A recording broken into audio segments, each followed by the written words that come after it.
He says that we are not IUM, but we are working since 7 years. Look, this is IUM. This is IUM. Ukhia ও টেকনাফের 17টি রোহিঙ্গা ক্যাম্পে আন্তর্জাতিক অভিবাসন সংস্থা IUM এর 6টি কার্যক্রমে কাজ করছে এনরুট ইন্টারন্যাশনাল নামে একটি সংস্থার মাধ্যমে নিয়োগকৃত 6 শতাধিক কর্মী। বেতন সমন্বয় করা, সাপ্তাহিক 2 দিন ছুটি নিশ্চিত করা, চাকরির নিরাপত্তা নিশ্চিত করা ও প্রভিডেন্ট ফান্ড গঠনের দাবিতে আন্দোলনে নেমেছেন তারা। নিজেদের দাবিগুলো যৌক্তিক জানিয়ে ন্যায্য অধিকার আদায়ে টানা 3 দিন ধরে চলছে আন্দোলনকারীদের অনির্দিষ্টকাল কর্মবিরতি। সোমবার সকালে উখিয়া কলেজ সংলগ্ন IUM এর একটি কার্যালয়ের সামনে শান্তিপূর্ণ অবস্থান কর্মসূচির মাধ্যমে জানানো হয় দীর্ঘদিন ধরে চলে আসা বৈষম্যমূলক আচরণের বিরুদ্ধে প্রতিবাদ। আমরা 8 বছর ধরে আপনাদের সাথে আছি, আপনারা একটু দয়া করলে আমাদের বেতন কিছু না কিছু বৃদ্ধি হবে।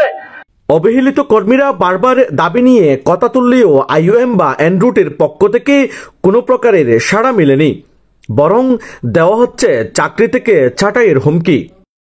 বৈঠকে এনরুট কর্তৃপক্ষ আমাদেরকে সন্তোষজনক কোনো জবাব দেয় নাই এবং আমাদের যে ন্যায্য 4টা দাবি ছিল ওই দাবিগুলো পূরণের কোনো রকম আশ্বাস না দিয়ে আমাদের সাথে একটা বৈষম্যমূলক আচরণ করেছে এবং কোনো রকম সন্তোষজনক আমাদের সাথে আলোচনায় বসার জন্য এখনো পর্যন্ত আসে নাই। 2017 সালের আগস্টের পর থেকে রোহিঙ্গা মানবিক সহায়তা কর্মসূচিতে বড় পরিসরে কার্যক্রম শুরু করে IUM।